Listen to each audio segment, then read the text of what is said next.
Bonjour avec vous Esma.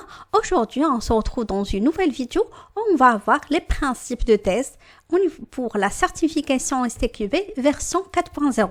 Pour information, en la version 4.0, vous devez impérativement à partir de novembre 2024, vous devez passer la certification avec la version 4.0. Pour les personnes qui souhaitent toujours passer avec la version 2018 ou on l'appelle 3.1, vous devez le passer avant le mois de novembre. Sinon, vous devez vérifier les modifications entre les versions et passer l'examen avec la version 4.0. Comme le principe de test, il y avait du changement de la version précédente par rapport à la version actuelle. Aujourd'hui, je vais vous montrer les principes de test par rapport à la version 4.0 qu'on a dorénavant, qu'on va passer les certifications avec cette version.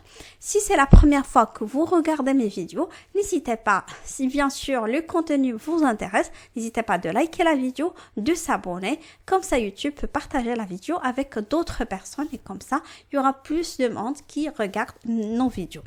Là, pour les principes de test, on a 7 principes comme la version précédente. Le premier principe, on a le test montre la présence et non l'absence de défaut. Lorsqu'on commence à effectuer les tests, si on trouve des anomalies, on les remonte et on va les corriger. Mais supposons on a effectué on a déroulé les tests, on n'a pas trouvé des anomalies, on peut pas juger qu'il n'y a pas des anomalies parce que ça se peut que juste nos cas de test, ils n'ont pas pu découvrir les anomalies qu'on a toujours et ça se peut par la suite, lorsqu'on est en production, le client va les détecter. C'est pour cela on dit que le test montre la présence et non l'absence de défauts. Le test peut montrer que les défauts sont présents dans l'objet de test, mais ne peut pas prouver qu'il n'y a pas de défaut. Le test réduit la probabilité que des défauts ne soient pas découverts dans l'objet de test, mais même si aucun défaut n'est trouvé, le test ne peut pas prouver que l'objet de test est correct. Là maintenant, on va voir le principe numéro 2, c'est le test exhaustif est impossible. On ne peut pas effectuer toutes les combinaisons imaginaires pour tester un projet parce que tout simplement c'est impossible. Il n'est pas possible de tout tester sauf dans les cas triviaux, c'est-à-dire les points essentiels, par exemple l'authentification, on va tester avec un identifiant, un mot de passe, le cas négatif. Aussi pour le paiement, on va tester avec un paiement par carte bancaire, avec l'ensemble des moyens de paiement, mais au niveau de l'ensemble de l'application, on ne peut pas tester tous les tests parce que c'est impossible. Plutôt que d'essayer de tester de manière exhaustive les techniques de la priorisation des cas de test et le test basé sur les risques doivent être utilisés pour concentrer les efforts de test. Là, on ne peut pas juste noter l'ensemble des cas de test et on commence par la suite à exécuter, mais tout simplement, on note les risques qu'on a au niveau du projet. Par exemple, pour une application comme Amazon, on peut noter que ça se peut qu'on aura des problèmes au niveau de paiement. Ça se peut qu'on aura des problèmes au niveau de l'authentification. Et si on a la connexion de plusieurs clients en même temps, ça se peut qu'il y aura un problème au niveau de la performance. Et du coup, lorsqu'on va planifier les tests, on peut planifier des tests de performance pour s'assurer que notre site est capable d'absorber 5000 clients en même temps, ou voire plus. Aussi, on peut tester les fonctionnalités, telles que par exemple toutes les combinaisons du paiement. On teste avec une partie en carte bancaire, une partie en carte cadeau, une partie en carte bancaire et aussi une partie à la livraison. Voilà, les combinaisons qui sont possibles au niveau du système, mais on ne peut pas tout tester. On essaye juste de filtrer où on peut avoir des risques potentiels au niveau de l'application et on va commencer à les prioriser. Le principe numéro 3, et ça c'est un principe essentiel que vous allez voir aussi qu'il y a en pas mal de parties au niveau de la certification STQB V4, on parle de ça, c'est le principe de tester tôt, économise du temps et de l'argent. Ça c'est vrai parce que lorsqu'on va tester même avant qu'on commence le code, supposons dès qu'on a le business analyst à terminer la rédaction de besoins, on peut commencer à lire les spécifications fonctionnelles et extraire des anomalies avant même qu'on a un code.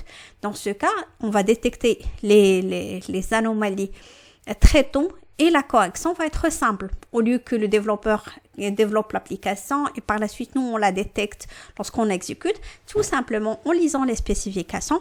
Si on voit qu'il y a des incohérences, des oublis, des choses qui ne sont pas claires, qui ne sont pas détaillées, ou que aussi ça peut mettre en confusion le développement et aussi le déroulement de projet, on peut clarifier ce point.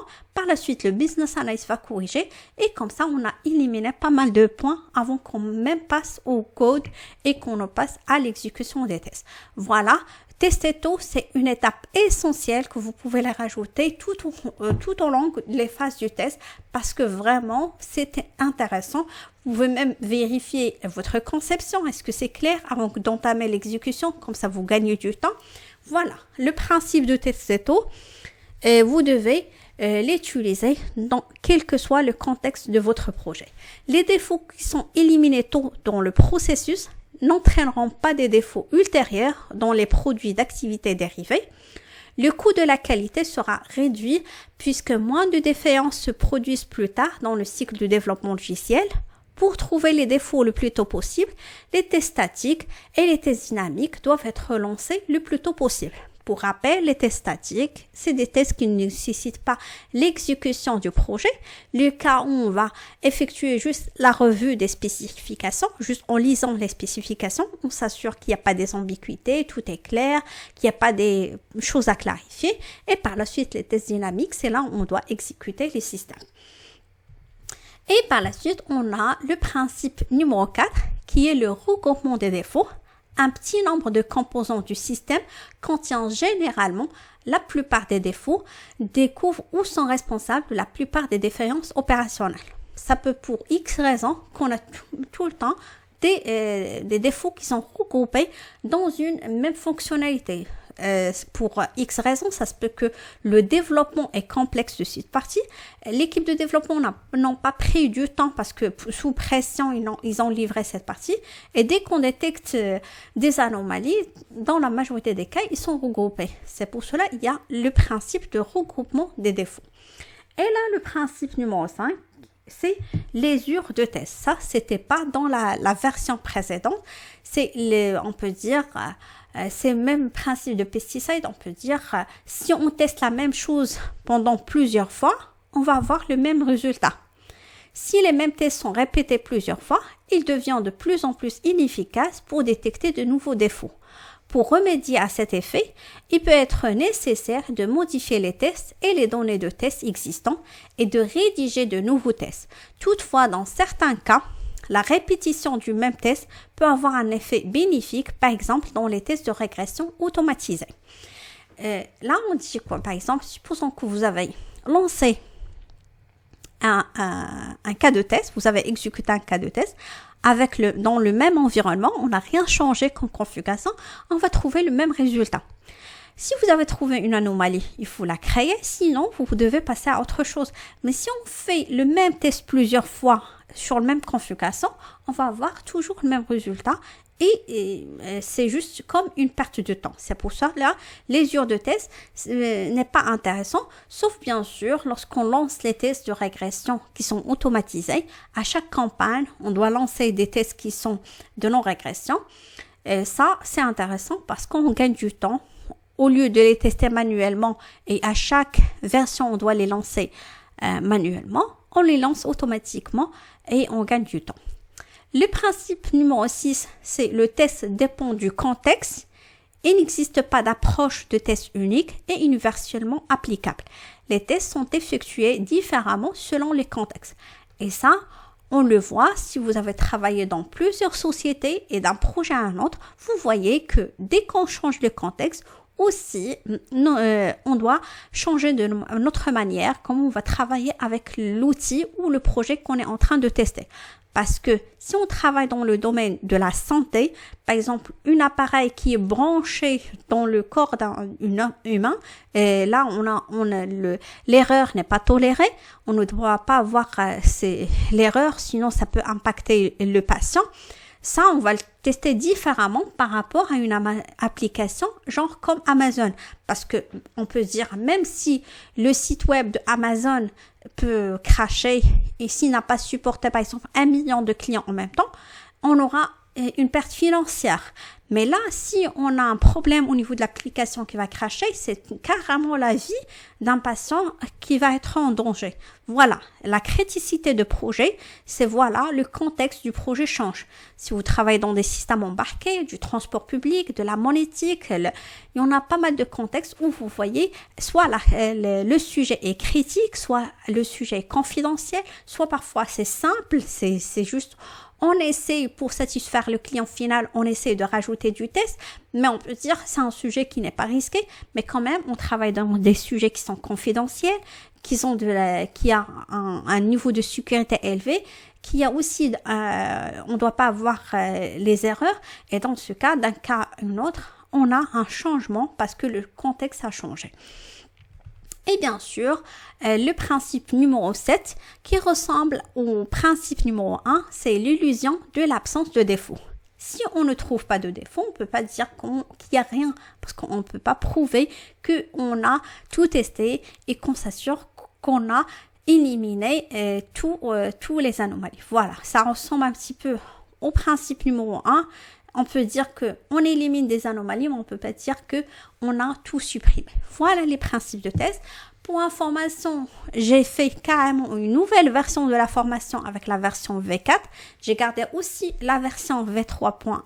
Du coup, au niveau de la même formation, vous avez les deux versions. Vous avez la version 4 à part et la version 3.0, le 4.0 et le 3.1 avec des exercices, des examens, comme ça vous allez mieux pratiquer. Si vous allez passer avant novembre et vous voulez passer avec la version de 2018, vous avez l'ensemble de la formation avec ces exercices et la correction. Si vous voulez passer après novembre et vous voulez commencer dès maintenant, bien sûr, vous avez aussi l'ensemble des explications de la version V4 et avec les exercices et la correction. Je vais vous laisser le lien en bas de la vidéo. Comme ça, pour les personnes qui sont intéressées, vous pouvez l'apprendre et commencer à avoir une idée par rapport à la certification STQB. Moi, je préfère les formations en ligne parce qu'ils s'adaptent à nos rythmes. Ça se peut que, par exemple, chaque soir, on peut avoir une partie, 1 heure, on peut